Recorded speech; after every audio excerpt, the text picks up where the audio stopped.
எல்லாருக்கும் வணக்கம். பரிசு என்றாலே சிறியவர்கள் முதல் பெரியவர்கள் வரை மிக பிடித்த விடயம். பரிசு அளிப்பது மிக பிடித்த விடயம், பரிசை பெற்றுக்கொள்வதும் மிக பிடித்த விடயம். இதற்கு வயது எல்லை இல்லை. எத்தனை வயதாக இருந்தாலும் யாராவது ஒருவர் ஒரு சிறிய பரிசை கொடுக்கும் பொழுது அந்த உள்ளம் குழந்தை போல் மாறிவிடும். அப்படித்தான் எனக்கும் உங்களுக்கும் அப்படித்தான் இருக்கும் என்று நான் நினைக்கிறேன். என்னுடைய ஆங்கில வகுப்பில நிறைய பரிசுகள் எனக்கு கிடைச்சது. நான் ஒவ்வொரு பரிசாகத்தான் காணொளிப்படுத்தி கொண்டு வாரேன். எனக்கு அங்க கிடைச்ச இன்னொரு பரிசு தான் இது. நான் விலையை பற்றி மனதில் எடுத்துக்கொள்வதில்லை. பரிசு என்பது அவருக்கு ஏற்ற மாதிரி, அவருக்கு பிடித்த மாதிரி ஒரு சின்ன பேப்பரில் கூட நன்றியையோ அல்லது ஒரு அழகான ஏதோ தங்களுக்கு பிடித்த ஒரு ஓவியத்தையோ வரைந்த ஒரு குழந்தை கொடுக்கும் பொழுது அதை எத்தனை ஆண்டுகளாக இருந்தாலும் நான் அதை பக்குவப்படுத்தி வைப்பேன். இப்படித்தான் நான் தமிழ்ச்சோலையில் கல்வி கற்றுக் கொடுத்து கொண்டிருக்கும் பொழுது 2010-11 காலப்பகுதியில் என்னிடம் 1ஆம் ஆண்டு பயின்று கொண்டிருந்த ஒரு மாணவி ஔவையார் வரைந்து கொடுத்திருந்தார். இன்றைக்கு 13-14 ஆண்டுகள் ஆகிவிட்டது. ஆனால் அந்த ஔவையார் என்னிடம் இன்றும் பக்குவமாக இருக்கிறார். 1ஆம் வகுப்பு மாணவியின் அந்த அழகான ஓவியம் இன்று அவருக்கு ஒரு 25, 26, 27 வயது இருக்கும் என்று நான் நினைக்கிறேன். அவர் வரைந்து தந்த ஓவியம் இன்று அவருக்கு நினைவிருக்கிறதோ தெரியாது, எனக்கு அந்த ஓவியத்தை பரிசாக கொடுத்தார் என்று. ஆனால் அந்த ஓவியத்தை நான் என்னுடைய அலுமாரியில் ஒட்டி பக்குவமாக வைத்திருக்கிறேன். எப்பொழுதும் அந்த அலுமாரியை திறக்கும் பொழுது அந்த மாணவியின் நினைவு எனக்கு வரும். அப்படித்தான் நான் சின்ன சின்ன பரிசுகளையும் பக்குவமாக வைப்பேன். என்னுடைய பெயர் போட்டு ஏதாவது கொடுத்திருந்தால் அந்த பெயரை நான் என்னுடைய ஆல்பத்தில் ஒட்டி வைப்பேன். யாராவது தீபாவளி காட்டு அனுப்பியிருந்தால் என்னுடைய ஆல்பத்தில் ஒட்டி வைப்பேன். சின்ன சின்ன விடயங்களை நான் சேமிப்பதில் மிக கவனம் செய்வேன். பெரிய ஒரு ஆடம்பரமான ஒரு விடயத்தை பரிசாக கொடுப்பதை விட மனமுகந்து அன்பால் ஏதாவது ஒரு குறுகிய பரிசை கொடுக்கும் பொழுது அதுதான் எங்களுக்கு மிகப்பெரிய பரிசாக அமைந்து விடுகிறது. பணம் அல்ல பரிசுக்கு முக்கியம், மனம்தான் பரிசுக்கு முக்கியம். அதே போல்தான் இந்த ஒரு பரிசு நான் உடைக்காமல் வச்சிருந்தேன். இன்றைக்கு உடைக்கிறதுக்கு அதுக்கு நேரம் வந்திருக்குது. உள்ளுக்குள்ள என்ன இருக்குமென்று எனக்கு விளங்கிட்டது. இது ஏதோ சாக்லேட் பட்டியா தான் இருக்கும்னு நான் நினைக்கிறேன். ஆனால் உடைச்சு பார்ப்போம் உள்ளுக்கு என்ன இருக்குண்டு. பரிசை அளிக்கிறத விட இங்க பாருங்க, அந்த பரிசை எவ்வளவு நீட்டா அந்த ஒரு நேர்த்தியா அதை ஒட்டி இருக்கணும்னு பாருங்க. அதுக்கு அவ எவ்வளவு முக்கியத்துவம் கொடுத்திருக்கணும் என்றதும் அழகுதான். ஆனா எனக்கு சில நேரத்துல இது ஒரு சர்ப்ரைஸ். நாங்கள் உடைக்கும் பொழுது அதுக்குள்ள என்ன இருக்குன்னு பாக்குறதுக்கு இந்த மேல போடுற பேப்பர், இந்த அழகு பேப்பர் ஒரு நல்ல விடயம் தான். ஆனால் நான் அதிகமான பரிசுகளை நான் இப்படி பேப்பர்கள் வச்சு ஒட்டுவது குறைவு. ஏனென்று சொன்னால் இதற்கு ஒரு கிலவு, மற்றது இதை நான் இப்படி உரித்து விட்டேன் என்று சொன்னால் இது இனி குப்பைக்குள்ள போகுது.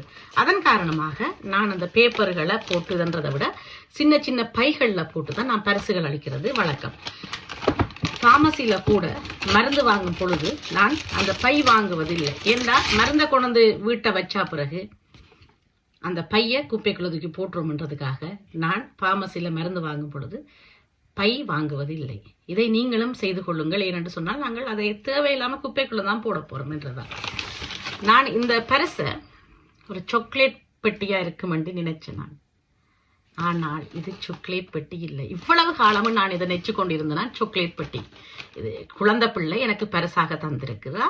கிட்டத்தட்ட அந்த நான் வகுப்படுத்தது 4 வகுப்புகள்.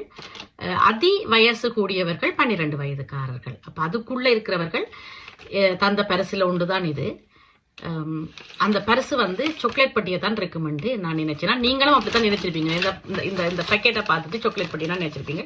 உரிச்சா அப்புறம் எனக்கு தெரியுது அது சாக்லேட் பெட்டி இல்லை. அலங்கார பொருட்கள், மேக்கப் பொருள் ஒன்று எனக்கு பரிசாக கிடைக்கப்பட்டிருக்குது. நான் எதிர்பார்க்காத விடயம். ஏனென்று சொன்னால் ஒரு ஆசிரியருக்கு மேக்கப் சாதனங்கள் பெருசாக பரிசு கொடுப்பதில்லை. சாக்லேட் பெட்டி அதுதான் சாதாரணமான ஒரு விடயமா இருக்கிறது. அதுவும் பிரான்ஸ் நாட்டில் சாக்லேட்ன்றது எல்லாருக்கும் பிடிச்ச விஷயம். இலகுவாயும் எல்லாருக்கும் அது கவர்ந்து விடும். ஆணாக இருக்கட்டும் பெண்ணாக இருக்கட்டும் அது இலகுவாக எல்லாருக்கும் பிடிக்கக்கூடிய ஒரு விடயமா இருக்கும். அதனால நான் அழகு சாதன பொருட்களாக இருக்கும் என்று நான் எதிர்பார்க்கல. ஆனால் அழகு சாதன பொருட்கள் அதுவும் லான்கோம் என்ற மார்க்ல இருந்து இந்த பொருளை தந்திருக்கலாம். உண்மையிலேயே இந்த பரிசினுடைய அலுமாரிக்குள்ள நீண்ட நாளா இருந்தது. உங்களோட சேர்ந்துதான் உடைக்கோணும் என்ற ஆவல்ல அதை வச்சிருந்தான். இன்றைக்கு அதுக்கு நேரம் வந்தது. ஆனால் நான் எதிர்பார்த்திருந்தது அது வேறையாக இருக்கும் என்று சொல்லி. ஆனால் இதற்குள் 3 அழகு சாதன பொருட்கள் இருக்குது. நான் அதிகமாக அழகு சாதன பொருட்களை பயன்படுத்துவது இல்லை. ஆனால் இங்கே அதுக்குள்ள அழகு சாதன பொருட்கள் 3 வைக்கப்பட்டிருக்குது. ஆசிரியருக்கு வயது போய்விட்டது என்று சொல்லி ஆன்டி ஆஜ் என்று சொல்லி வயது 40 வயதுக்கு மேற்பட்ட ஆட்கள் பயன்படுத்துகிற கிரீம் ஒன்று வைக்கப்பட்டிருக்குது. மற்றது அதே போல கண்ணுக்கு கீழே கருவளை வராமல் இருக்கிறதுக்கான ஒரு கிரீம் ஒன்று வைக்கப்பட்டிருக்குது. அடுத்தது இளமையாக இருப்பதற்காக ஒரு விடயம் வைக்கப்பட்டிருக்குது. அந்த பெற்றோர்கள் உண்மையிலேயே அதி விலை உயர்ந்த பொருட்களை கொண்டு கருத்து தந்தது எனக்கு கவலையா இருக்குது. உண்மையா கவலையா இருக்குது. ஏன்னு சொன்னால், முதலாவது அழகு சாதன பொருட்கள் எல்லாரும் பயன்படுத்த மாட்டார்கள். எல்லா விதமான அழகு சாதன பொருட்களும் எல்லாரும் எடுத்துக்கொள்ள மாட்டினோம். வாசனை திரவியங்கள் கூட, பெர்ஃப்யூம்கள் கூட எல்லாருக்கும் பரிசளிக்க முடியாது. ஏனென்றால் ஒவ்வொருவருடைய விருப்பம், நுகரும் விருப்பம் மாறுபடும். இப்ப எனக்கு பிடித்தது என்னுடைய வீட்டில் இருக்கிற பல பேருக்கு பிடிக்காது, அவர்களுக்கு பிடித்தது எனக்கு பிடிக்காதுன்றதால இந்த பெர்ஃப்யூமை கூட சிட்டியான கவனமாக தான் தேர்ந்தெடுத்து கொடுக்க வேண்டிய ஒரு நிலைமை.